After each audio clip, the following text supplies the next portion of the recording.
Olá, eu sou Jorge Forena e, juntamente com Beth Costa, iremos hoje aqui apresentar o Soberania em Debate. É um programa do movimento SOS Brasil Soberano, dos sindicatos engenheiros no estado do Rio de Janeiro. Nós estamos retomando nossas atividades nesse ano que será fundamental para a democracia, para a soberania e o desenvolvimento do Brasil. Vai ser um ano que nós vamos ter que realmente trabalhar muito para recuperar esses princípios fundamentais que foram deixados de lado no país depois de 2016. E nós vamos tratar hoje de um tema que é um tema fundamental para nós, que é a questão da comunicação. Comunicação eletrônica, comunicação como um todo. Beth, o que nós vamos contar hoje para esse programa de abertura dos nossos trabalhos? Bom, no nosso primeiro programa ao vivo do projeto esse ano, nós estamos recebendo, ele já está aqui no vídeo, o professor Murilo César Ramos. Obrigada, professor Murilo, por ter atendido ao nosso convite. Bom, professor Murilo Ramos, no modo de entender da produção, ele é um dos maiores, os grandes estudiosos sobre o tema das comunicações. Ele é jornalista, formado pela Universidade Federal do Paraná, mestre e doutor em comunicação pela Universidade de Missouri, nos Estados Unidos, professor emérito da Universidade de Brasília, onde reside, ele está falando a partir de Brasília, e pesquisador sênior do Centro de Políticas, Economia e Tecnologias de Comunicação e do Laboratório de Políticas de Comunicação da UNB, o LEPCOM. Enfim, o professor Murilo Ramos é um militante da causa da democratização da comunicação. Então, para começar a nossa conversa aqui, professor Murilo, eu queria fazer a pergunta que está já está nos editoriais dos jornais, já está levantando uma grande grita, que é a questão da regulação da mídia, né? Desde que o candidato mais cotado a assumir a presidência da República, o ex-presidente Luiz Inácio Lula da Silva, tocou no assunto. Logo que ele foi libertado e inocentado das acusações, ele vem batendo nesse tema da regulação, né? E tem recebido uma enxurrada de críticas, né, por parte da chamada grande mídia,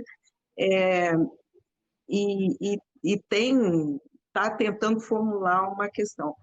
Por que, no seu entendimento, essa reação tão forte da chamada dos grandes meios de comunicação, principalmente os eletrônicos de massa, como a gente chama, o rádio e a televisão?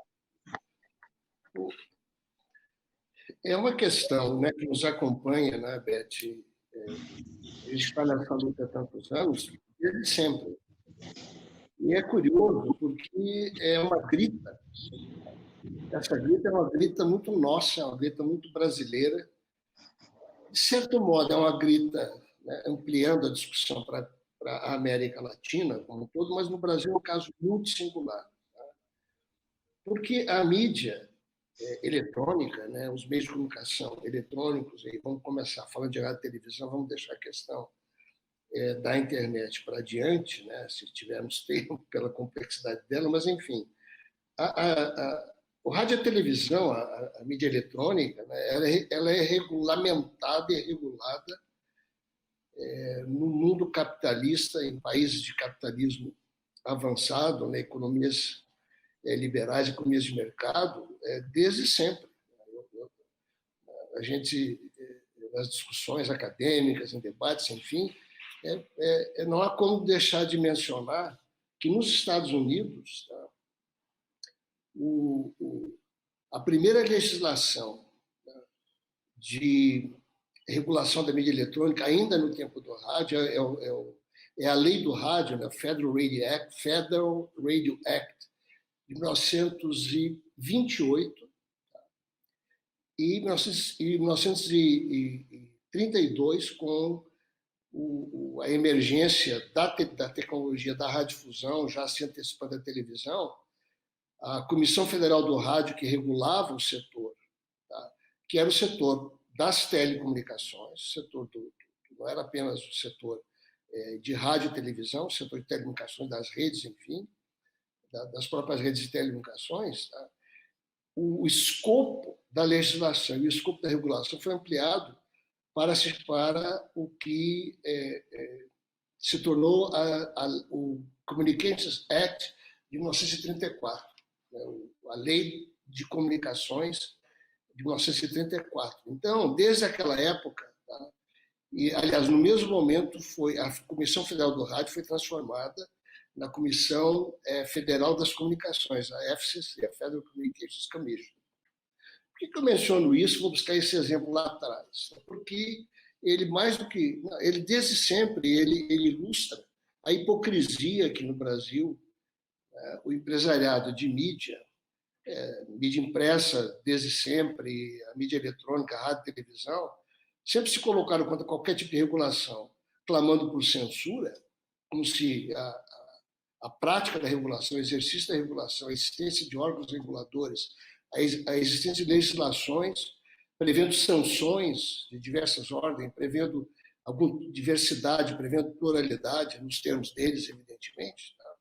Sempre existiu. E quando se trata de fazer essa discussão aqui, até hoje, chega a ser patético isso. Até hoje, o clamor é o clamor da censura. Só que eu já vou antecipar uma discussão.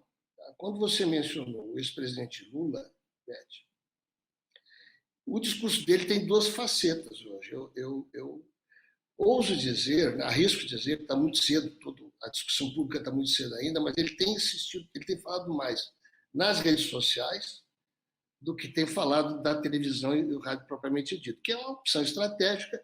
Não vou entrar em detalhes aqui, mas a verdade, eu não tenho como fugir, porque eu já escrevi muito sobre isso, recentemente, inclusive, tá? Que os nossos governos, eu vou incluir nesse, né, os nossos governos petistas, né, governos do presidente Lula e da própria presidenta Dilma, eles não conseguiram encaminhar a discussão. Não foi por falta de proposta, não foi por falta de formulação, nas quais a gente vem trabalhando desde pelo menos o processo constituinte de 87, 1988, no século passado. Então, não foi. Mas eu vou deixar de lado essa discussão por enquanto, tá? Porque ela é complexa. Mas a gente pode voltar a ela. Tá? Havia razões para isso, sim. Só que no momento, né, quando ele primeiro falou, essa grita veio. Tá? Mas, se não me engano, foi na viagem à Europa, ele deu uma inflexão. Tá? Uhum. Ele puxou a questão da rede social, da internet, e ele tem insistido nela. Aí o clamor da censura vem de quem? Vem da extrema-direita, vem do bolsonarismo. É interessante que você tem uma contradição hoje. Uhum. Porque os liberais do rádio, da televisão, da mídia eletrônica, vamos singularizar na Globo, que é mais fácil, é pedagógico, mas não só. Tá? Eles estão no Arapuca grande, né? Porque eles sempre falaram que regulação é censura, só que eles agora estão pedindo algum tipo de regulação, tá? Que é uma regulação de conteúdo, sim, porque, veja, há que se reconhecer que a tal checagem, eu tenho problema com essa ideia de você ter media check, né? Você tem que estar checando. Isso sempre se fez. Isso, quando a gente era repórter, a gente tinha que checar as informações, né? Mas agora não, como a mentira, né? As redes sociais abriram essa pletora de teorias da conspiração, enfim, a gente pode entrar em detalhes sobre isso depois, começou a existir a tal mídia, gente que faz checagem, né? Enfim. Então, a Arapuca hoje é porque a mídia convencional, tradicional, jornais, portais, rádio e televisão, eles estão nessa da checagem, eles são contra, eles estão insistindo que a verdade, eles são capazes de dar informação plural, diversa, etc. E aí, esses caras aí são os caras que...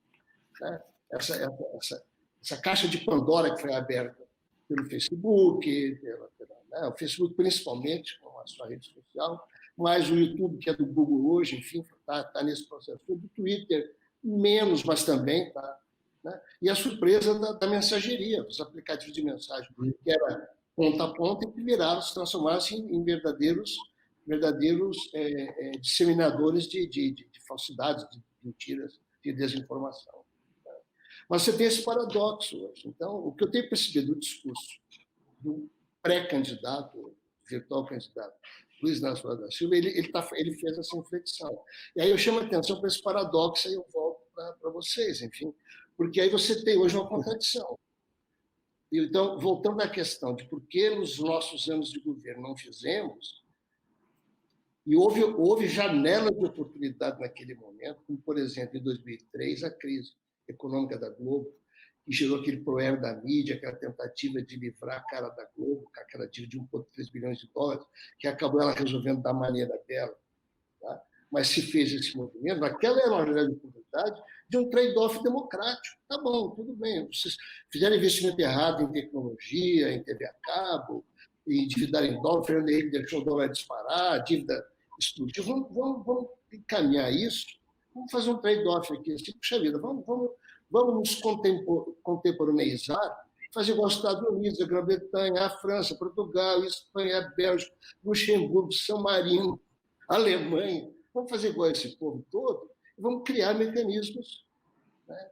Sejam instituições e sejam, claro, anterior a elas, as legislações. Esse era o trade-off naquele momento. O trade-off hoje é o seguinte, há um trade-off. Tá? Vamos discutir democracia, o risco são os riscos são as redes sociais. O risco é a desinformação. Vamos fazer o seguinte, vamos arrumar, e só que vamos arrumar tudo. Né? Eu fiz um debate outro dia na Comissão de Justiça e Paz, que está aqui de Brasília, aqui. Falei assim, há um legado analógico, vamos tratar do legado analógico. Vamos enfrentar o desafio digital, que está contaminando o ambiente político, o ambiente econômico, o ambiente de negócios. Vamos fazer essa discussão. Então, esse é o desafio que a gente tem hoje, de juntar as duas pontas, porque eu vejo essa contradição. Tá? Quem está falando agora que é censura, que é tudo, é o bolsonarismo. Uhum. Tá? Então, essa é a minha primeira provocação, para a gente continuar conversando. Professor, eu quero pegar exatamente, voltar aí, no onde o senhor está. Deixa o Jorge. Você levantou bem essa questão do presidente Lula. Eu acho que o presidente Lula está colocando, como os outros candidatos também devem colocar, durante o processo eleitoral, essa questão dos meios de comunicação. Né? Mas nosso programa aqui, nós temos um objetivo de informar as pessoas e de formar também, principalmente no campo popular e progressista. Né? E as pessoas não entendem, muitas vezes, exatamente essa questão das comunicações, porque, como o senhor falou aí, você citou uma grande empresa de comunicação, né, que são as organizações Globo, como tem algumas outras no Brasil. São poucas, muito poucas. O mercado é muito concentrado. Então, eu queria colocar para o senhor, porque, como a Beth estava até colocando para mim antes aqui, né, a Constituição brasileira, e o senhor falou nela também, é do processo constituinte, ele tem uma vasta regulamentação. Só que as pessoas não sabem, primeiro, o que se trata a respeito das autorizações e concessões previstas na Constituição. A radiodifusão não é propriedade privada da TV Globo ou de nenhum outro meio, nenhuma outra empresa de comunicação. É do povo. Então as pessoas precisam ser esclarecidas disso. Outro ponto que eu gostaria que o senhor pudesse esclarecer para os nossos internautas e telespectadores e ouvintes é exatamente a previsão constitucional que trata da proibição do monopólio e do oligopólio nesse meio de comunicação, nesse setor, nesse segmento. E aí talvez possa ser uma grande chave para o debate. Foi que se tentou no passado discutir exatamente a questão da concentração de capital nesse segmento, que é brutal, é gigantesco. E a Constituição diz lá claramente, é proibido o oligopólio. E o outro ponto, a partir da regulamentação da Constituição, que eu gostaria que o senhor também pudesse falar, está tudo ligado a isso, a esse tema, que os conteúdos, né, deveriam respeitar, né, a promoção da cultura nacional, regional, estimular, né, fazer a estimulação disso. Né, também a promoção, como eu falei, né, da finalidade educativa e artística e cultural, e que a gente pouco vê. Quer dizer, eles pouco produzem nesse sentido. Nada promovem da cultura brasileira. E aí vem a questão das fake news. A lembrar que na campanha eleitoral de 1989, tivemos uma série de fake news promovidas por essas empresas. Me lembro do sequestro do empresário Abílio Diniz, e me lembro também do último debate entre Fernando Collor e o presidente Lula. Então, eu me alonguei, porque realmente, como a Beth falou, isso é um tema, tem muita regulamentação, mas na prática pouco executada. Como o senhor vê isso? Vamos lá. Então, a Constituição de 89 ela foi um marco. Tá? Assim, não há exemplo, talvez a portuguesa, depois da Revolução dos Cravos.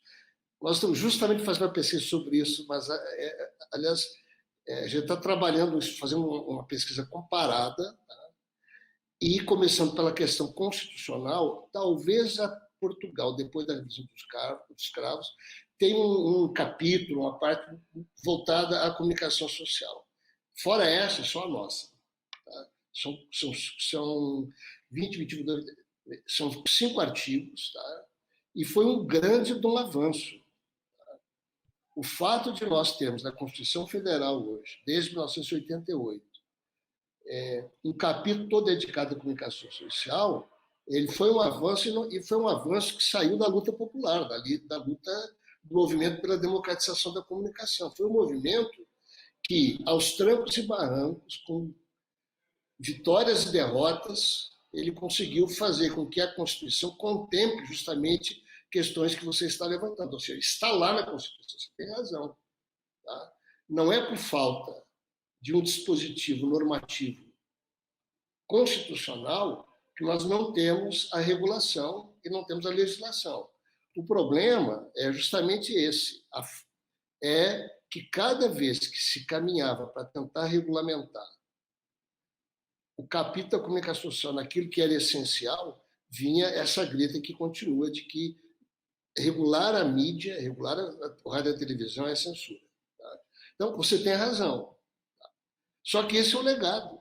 Tá? É isso que não conseguimos fazer até agora. Porque, veja, para resolver as questões que você coloca, você precisa ter uma legislação atualizada. A legislação que preside esse processo todo ainda é a legislação de 1962, a Lei 4.117, o Código Brasileiro de Telecomunicações. Tá? Então, você tem razão, a Constituição prevê, só que a legislação não foi feita, a não ser em alguns casos. Tá? A criação do Conselho de Comunicação Social. Tá? Houve naquele momento, a discussão, tá? Foi da lei de TV a cabo, está regulamentando uma lei, fazendo uma coisa, e aí se negociou um acordo que foi feito naquela discussão inédita, Beth conhece super bem, aquela discussão inédita que houve de 91 a 94, 95, que gerou a lei de TV a cabo, tá? Aquele foi a contrapartida. Tá bom, então vocês querem isso, quer rede privada, quer isso, e fez toda aquela discussão, aquela negociação foi polêmica, então vamos fazer que toda norma emanada para regulamentar a TV a cabo, ela passa pelo Conselho de Comunicação Social. Aí instalou-se o Conselho de Comunicação Social, que é o que está lá no artigo 224 da Constituição. Você entendeu? Então, por exemplo, a Jandira Fegali, ela entrou com um projeto de lei para regulamentar a questão da regionalização da comunicação lá por 91, 92, nunca saiu, nunca foi aprovado. Porque sempre que ia fazer a regulamentação, não, mas espera aí, não precisa, o mercado resolve. O seu estado de interferir é censura. As concessões, veja, isso é um absurdo isso. A Constituição Federal, essa foi a maior derrota que o movimento da democratização sofreu no processo constituinte, foi a maior derrota. Porque pegou, como você mencionou, pegou uma outorga precária, tá? Pegou uma outorga precária, que é a concessão e a permissão, ou seja, o Estado é que outorga e regula, e regulamenta e regula, pegou-se isso, tá? E retirou do Estado, ou seja, do Poder Executivo, a capacidade de fiscalizar e sancionar, e jogou para o Congresso Nacional decidir se caça, aliás, se outorga, se caça, e se caçar ainda vai para o Poder Judiciário. Ou seja, você pegou uma outorga, tá?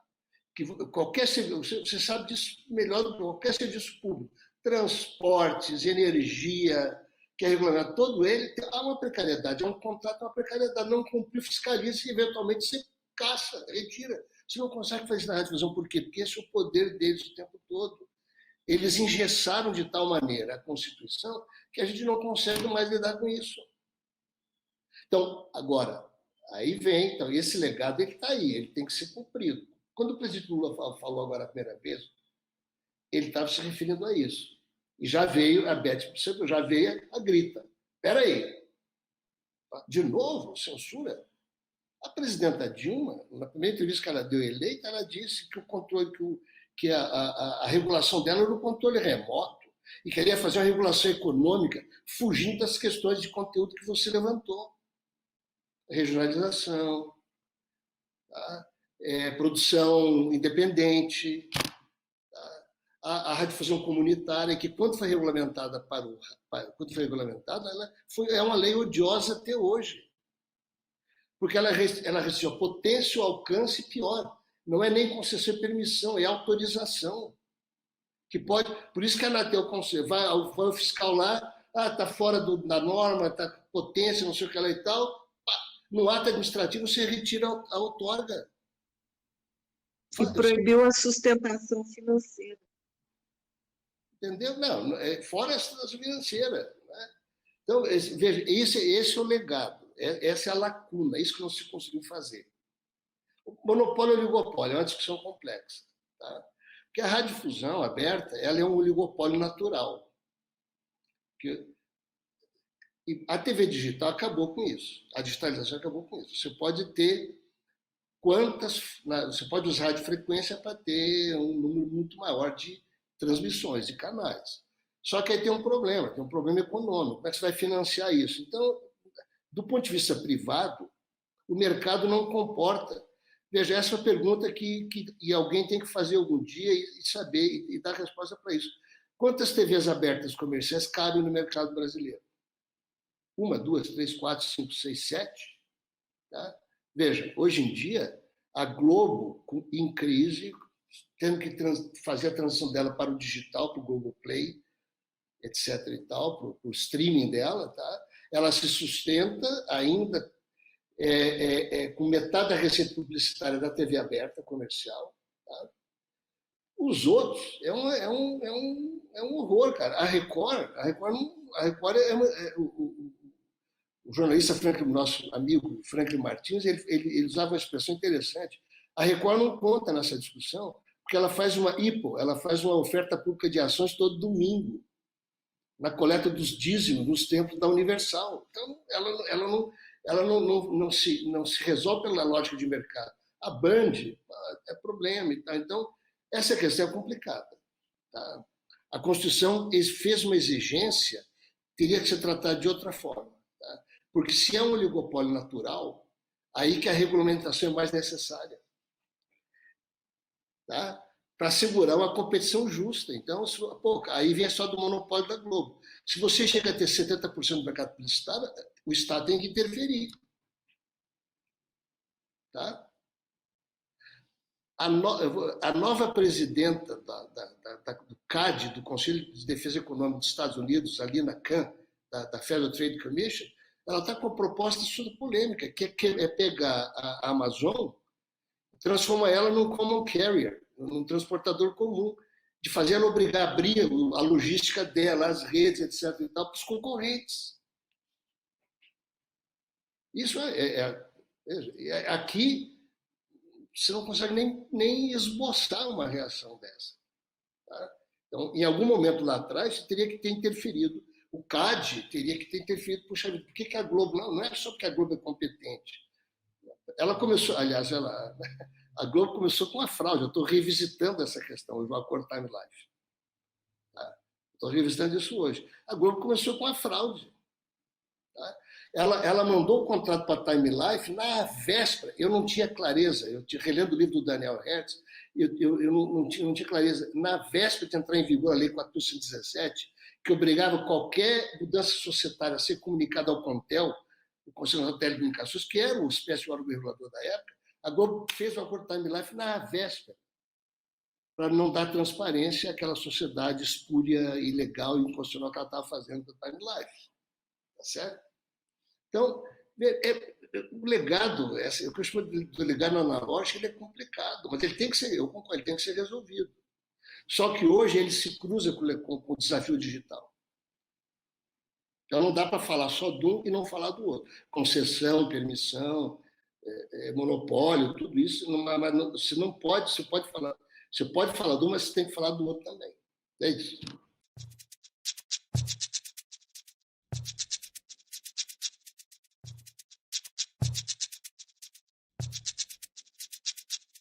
O professor falou uma coisa que é muito importante, e talvez as pessoas muitas vezes não se tocam. Ou seja, professor, a Constituição prevê, né, como o senhor colocou bem, né, prevê a concessão que pode ser revogada, porém tem uma mão de gato aí, né? Tem uma mão de gato, como o senhor deixou claro. Quer dizer, eles manipulam de tal forma que o governo não possa fazer nada, então joga para o legislativo. E nisso, o que eles fazem? Tentam trabalhar sempre uma bancada de parlamentares para representá-los. E se não for suficiente essa bancada, então vamos para o judiciário.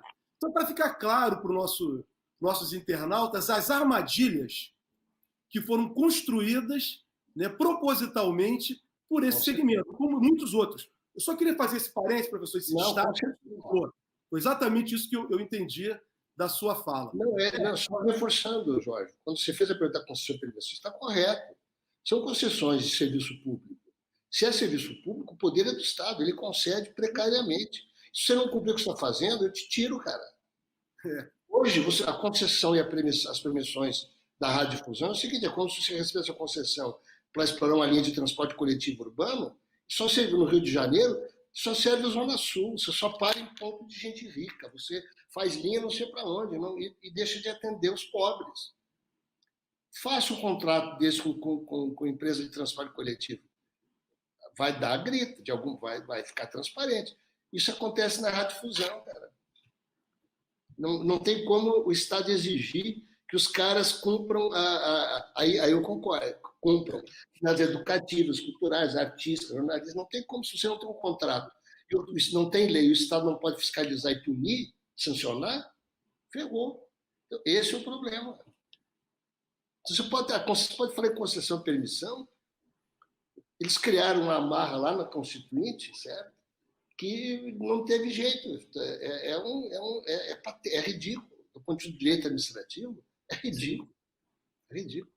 Vamos ter que mudar a Constituição, professor. Professor. Veja, assim, nós estamos.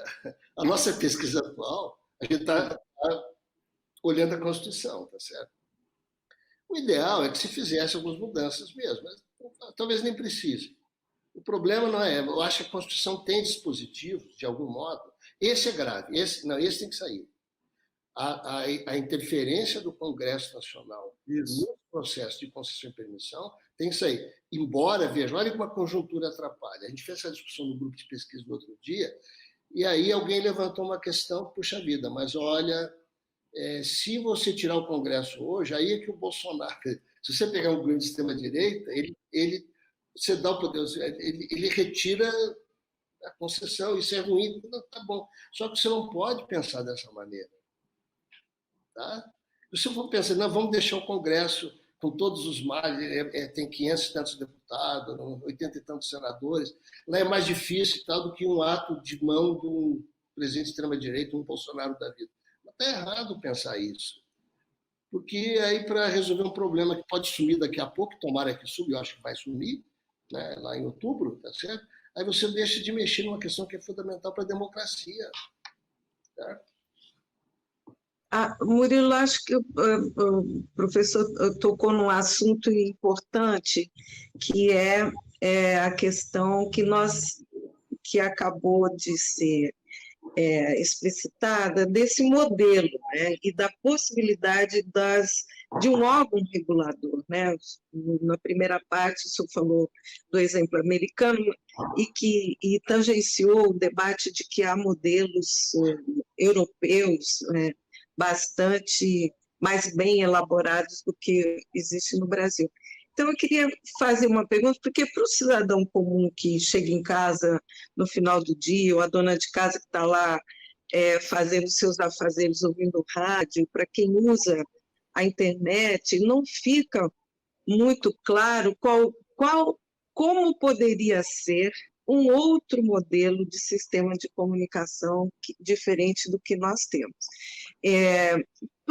Para o senhor, tem algum modelo de algum país onde o Brasil possa se inspirar para começar a construir esse modelo, esse sistema democrático, plural, humanizante de comunicação eletrônica? Eu estava tentando encontrar aqui agora. Assim, não há um modelo. Né? Nós temos que encontrar o nosso modelo. Nosso modelo está desenhado, tem que encontrar o nosso modelo.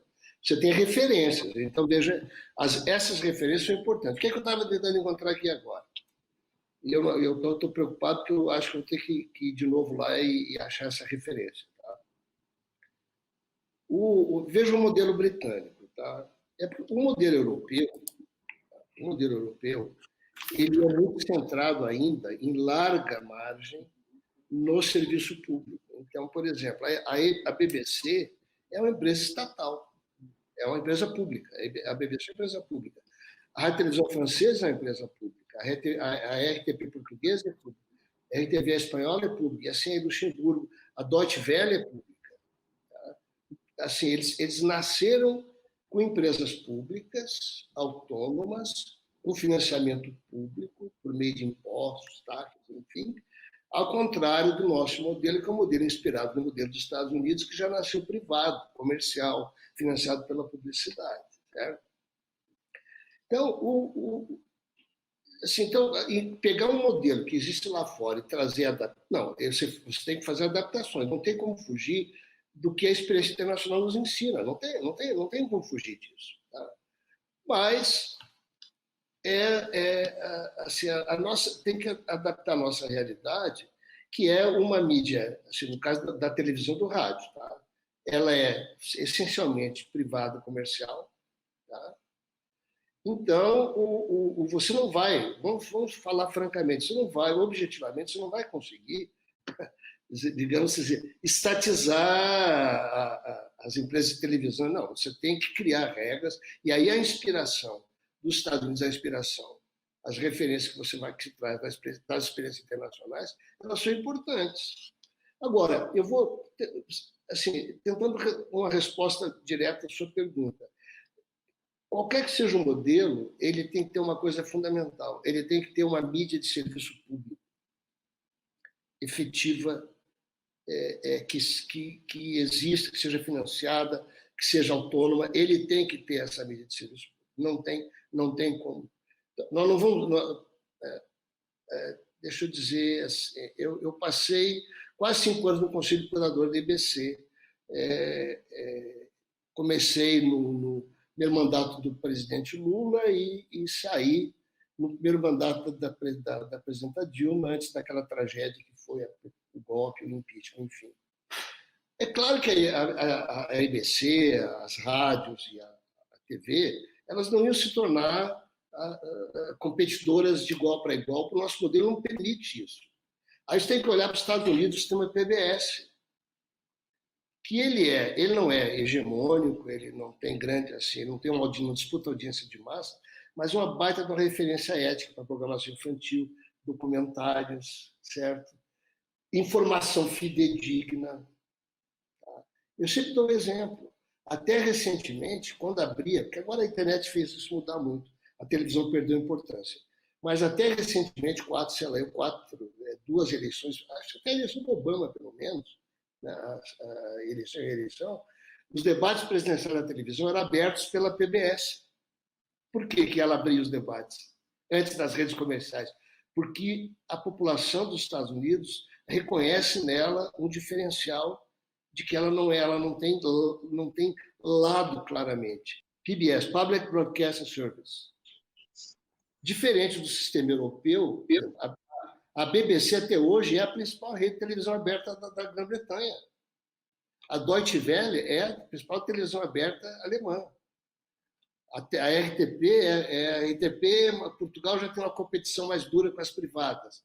A Espanha tem uma competição mais dura. A RAI italiana, tudo bem, mas a BBC, por exemplo, e a Deutsche Welle, o sistema privado, então esse modelo nós não vamos trazer para cá.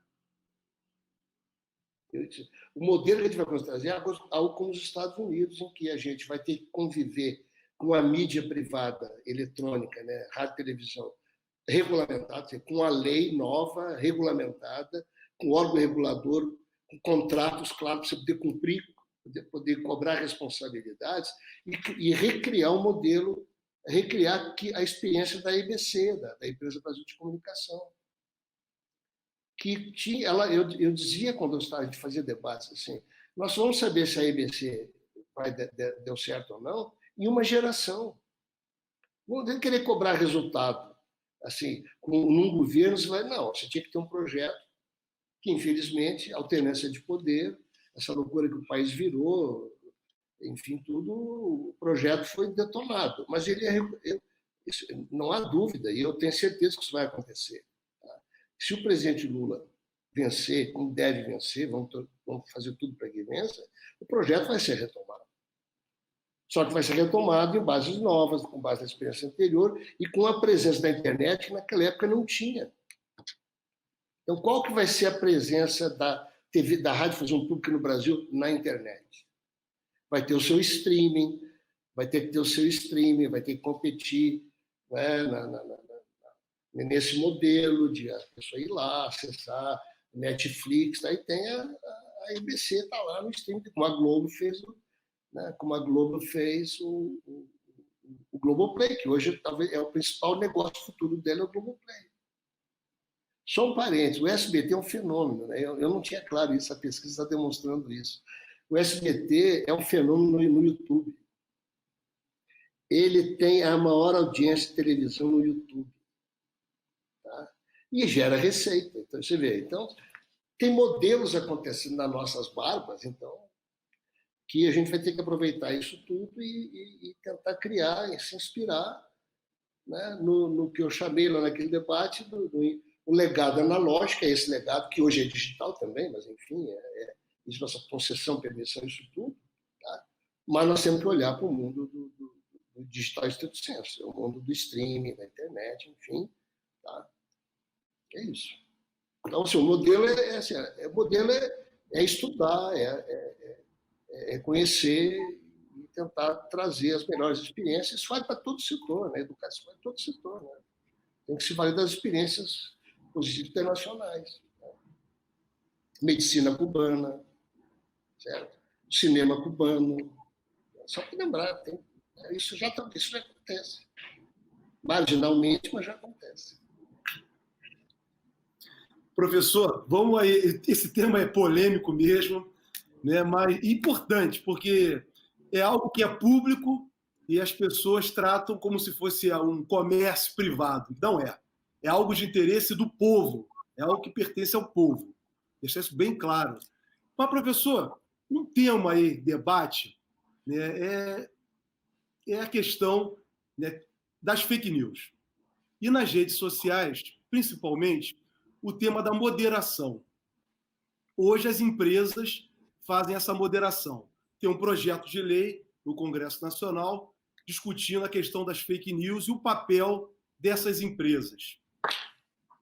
Como tratar a questão da censura? Dá para entregar ao capital, né, privado, essas empresas, essa moderação? Como que o senhor vê isso?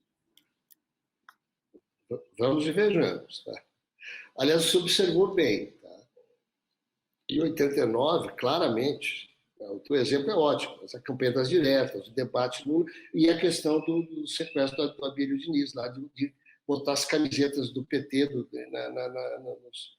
claramente uma encenação, né, que era feita costumeiramente, principalmente na televisão. Tá? Então, esse problema das teorias da conspiração, da desinformação, né, ele é desde sempre. Só que ele assumiu uma centralidade, uma potência muito grande com as redes sociais. Então, é uma outra questão. E aí, dialogando com o nosso debate, isso é uma questão séria de soberania. Tá?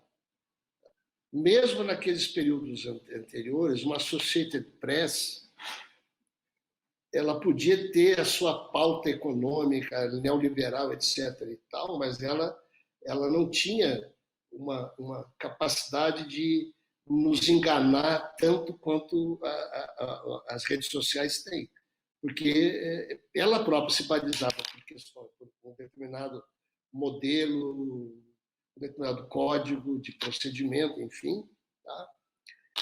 E, acima de tudo, o que prevalecia era a informação para dentro do país. Tá? Então, ela funcionava com responsabilidade local. Tá? Com as redes sociais, isso não acontece mais. Então, veja, como é que você pode entender uma empresa privada com interesses comerciais decidir não atender a uma demanda da justiça brasileira, como é o caso do aplicativo Telegram, com a notificação feita pelo TSE para entender que medidas o Telegram está tomando de moderação, a gente pode falar sobre isso daqui a pouco, tá? De moderação durante o processo eleitoral. Simplesmente se negam, é como se não. E o Estado não tem essa capacidade jurisdicional de ir lá e obrigar os caras a fazer isso, entende? Isso não existiria com a Associated Press naquele momento. Então, analogicamente, era uma outra realidade. Você tinha como se dirigir, eles eram regidos pelas leis nacionais. Está vendendo informação aqui, amigo, você vai ter que se explicar. Esses caras não funcionam assim. Porque a internet, de fato, ela é transfronteira no sentido estrito. Esse é um ponto. Segundo ponto, eu entendo a sua pergunta, que moderação de conteúdo é uma coisa que me dá arrepios, né? Mas os jornais sempre fizeram. A Globo moderava o seu conteúdo do jeito que ela bem entendia, seus editores, etc., seus fluxos, etc. e tal. A diferença é que, com a história das redes sociais, né, os conteúdos são produzidos por nós, né? Nós somos os produtores de conteúdo. E como é um território largamente sem fronteira e largamente sem legislação, sem a capacidade de incidir normativamente sobre ele, certo? Você tem um grave problema. Então, toda a responsabilidade pelo conteúdo fica com as próprias empresas. Por quê? Porque, olha, essa é uma questão muito complicada. É muito complicado. Não tem, veja, eu acho justo que elas tenham seus mecanismos, sejam automatizados, sejam pessoas, tá, os moderadores e tal. É justo que tenham. Não tem como, tem que exigir. O grande problema é que sabe, essa é a grande armadilha que esse mundo digital ele nos colocou, certo? E embora a União Europeia ela age muito fortemente sobre o modelo econômico dessas empresas. Ela faz multas de bilhões de euros. Tá?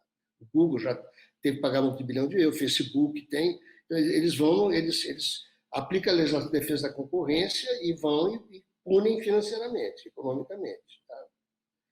O Facebook entrou num problema agora, porque a Apple, justiça lhe seja feita nesse caso, o usuário nós de iPhone, eu uso iPhone e tal, o meu iPhone, quer dizer, a Apple introduziu mecanismos que dificultaram muito que o Facebook vá lá no iPhone e pegue nossa dado de navegação, etc. e tal. Isso a Apple realmente fez. Ela não está nesse mercado de rede social, eu vou fazer e ofereceu esse mimo. Essa é a principal razão do baque que o Facebook levou hoje de perda de valor financeiro. Tá? Só que ele sentiu tanto baque que eu li a declaração do Mark Zuckerberg semana passada, que ele ameaçando fechar o Facebook, o Instagram na União Europeia. Tipo assim, se eu faço isso, os milhões de usuários do Instagram, do Facebook vão reclamar, porque esse é o fato, que todos nós estamos nessas ferramentas. Alguns com boa vontade, outros não. Alguns não estão Tá? Uma atitude de todos nós. Os partidos têm suas páginas no Facebook, certo? O Lula tem seu perfil no Instagram, o Lula tem seu perfil no Twitter, tá certo? Como é que se vive sem isso hoje? Tá? Você tem que fazer o seu perfil lá na Wikipédia, você tem que acessar o Google e aparecer. Enfim, tem uma série de questões que são extremamente complexas. Por isso que o desafio digital ele é quase uma muralha, tá? Porque o embaraço é tão grande, a normativa é tão grande, tá? Porque assim, uma alternativa seria assim, tá bom, o Facebook, se você não resolver o do WhatsApp, dispara em massa e tal, cara, eu vou te tirar do ar. Aí, cara, um juiz, anos atrás, um juiz tirou o Facebook do ar, caiu a casa em cima da gente, nós mesmos, a gente descobriu o Telegram naquela época, como é que eu vou viver sem essa porcaria? Só que eles se valem disso, entende? Porque essa é a arma que eles têm. Como é que... Então, a soberania, o Estado Nacional, perdeu muita capacidade de agir nessas situações. Tá? Aí a moderação é a saída principal. Então, deixa que eles criem suas próprias comissões. O Facebook tem uma comissão de alto nível, né? O Ronaldo Lemos, o brasileiro, está lá nessa comissão, etc. e tal. É um advogado, um especialista em internet, etc. e tal. Mas é engraçado, porque acaba que isso acaba só justificando e validando, porque eles não vão deixar de fazer as barbaridades. Sem as barbaridades, sem as fake news assim chamadas, não dá clique, não dá a atenção dispersa, tá certo? Se você não nos mantiver ligados, plugados, clicando, digo nós, genericamente, tá? O modelo de captura de dados, de remuneração e tal, ele vai para o espaço. Então, eles fingem que criam um mecanismo, mas se for fundo nisso, o modelo de negócio deles acaba. Tá? Então, assim, nos meus desvarios, nos meus sonhos ou pesadelos, digo assim, o ideal era conseguir acabar com o modelo de negócio baseado na captura de dados pessoais. Ontem, a Constituição Federal foi modificada e transformou a proteção de dados pessoais em valor constitucional. O Eduardo Braga, lá do MDB do Amazonas, ele que inventou essa história. Aliás, começou na Câmara, ele relatou, não começou com o Orlando Silva, lá na Câmara. Não, vamos fazer justiça. Começou com o Orlando Silva, a coalizão por direitos na rede, enfim, começou lá e o Senado aprovou ontem, e agora é o artigo 5º, tem mais um parágrafo. Então, talvez questões como essa nos habilitassem a ir atrás, porque a única maneira é você ferir o modelo de negócios. É fazer esses caras perder dinheiro, é fazer eles tentarem encontrar uma maneira de se remunerar. Então, se a gente paga TV por assinatura, paga streaming, eu assino uns 10 serviços de streaming na vida, né? Tenho que confessar. Né? Assino, eu gosto de fingir que eu assino porque eu faço pesquisa. Não, eu assino porque eu gosto. Gosto de série, eu gosto dessas coisas todas, coisas documentários, enfim, mas não só. Tá? Se a gente paga para ter esse serviço, por que vamos poder pagar para ter o Facebook, para ter acesso ao Google? Por que a gente... quer ter uma conta do Instagram? Me pague. Pague. Veja, a gente paga por música, né? A gente não percebe. Eu pago assim, R$1,08 para a Apple e tenho acesso a uma barbaridade de música na Apple Music. A gente paga. Então, por que não pode pagar pelo Instagram para ter acesso ao Instagram? Tá?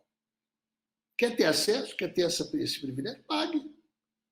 Não, eu não quero pagar porque é de graça. De graça, não. O custo do de graça está sendo uma desgraça para as sociedades contemporâneas. Tá? Professor... desculpa. Não. Essa conversa aqui é maravilhosa, né? Nós já estamos quase que encaminhando aqui para o nosso... é uma conversa, talvez a gente tenha que voltar a fazer outro programa sobre o assunto para poder explorar melhor. Então, assim, sempre no final do nosso programa, e como nós estamos, como falou o Folena na abertura, o nosso programa já era assim, mas esse ano está se propondo a ser bastante propositivo no caminho das transformações que podem ocorrer no nosso país, a proposta de reconstrução do país. Então, talvez já encaminhando aqui para o final da nossa entrevista, eu queria perguntar, no seu modo de ver, quais seriam, para quem está nos assistindo poder imaginar como seria um sistema de mídia eletrônica de massa regulada, que promova a identidade nacional, que promova a liberdade, a democracia. No seu modo de ver, quais seriam esses princípios básicos, assim, no desenho de um novo regramento para o nosso país? Quais seriam aqueles princípios que não podem ficar de fora? Excelente pergunta, Beth, porque a gente dispersa, se abre frentes, mas eu, no meu entendimento, e não é meu, acho que é um entendimento, há um certo consenso acadêmico, militante, enfim, são dois pilares. Tá? Se você vai ter a exploração privada, tá? O regime de concessão é fundamental. Tá? Então, você tem que ter... Então, vamos lá o exemplo. Por que eu digo que a BBC é estatal e algumas pessoas se arrepiam? A BBC... Peraí. A BBC é tão estatal, acho que você já me ouviu dizer isso alguma vez, a BBC é tão estatal que a licença dela, que dura 16 anos, precedida de consulta pública, para assegurar que os britânicos têm que pagar por aquela taxa por aparelho de televisão em casa que sustenta a empresa, é tão estatal que assina é uma carta real assinada pela rainha. A chefe de Estado é que autoriza a BBC a existir. Tá? Então, esse exemplo é um exemplo muito significativo. A existência do regime público é fundamental. Aí vai depender do modelo de como é que funciona nos Estados Unidos, aqui, enfim, mas você tem que ter. É o que garante a existência do sistema Public Broadcast Service dos Estados Unidos, que ela é quase tudo comercial, mas tem lá eu chamo um feudo de qualidade, um feudo ético, voltado para diversidade, pluralidade, assim, que existe e no mínimo você tem que ter isso. Então, a questão do regime público. Tá? Para o privado, se vai ter comercial, você tem que assegurar que exista um regime de serviço público e que você consiga dar a ele. Tá? Você faz a outorga, mas você exige uma série de requisitos que são a Constituição, o Jorge lembrou bem, a Constituição está cheia deles, não há como não há dificuldade para você estabelecer uma carta real, tá, para empresas como o Globo, etc. E tal. Esse é um dado. E o outro dado é a existência de uma mídia pública, de serviço público. Tá? Para mim, são os dois pilares. Então, tudo passa pelo público. Tá? Quando eu digo público, não estou eliminando o estatal. Tá? Não estou eliminando. Veja, o Estado é central nesse processo todo, que na hora de regular, se não existir um ente regulador que seja estatal, tá?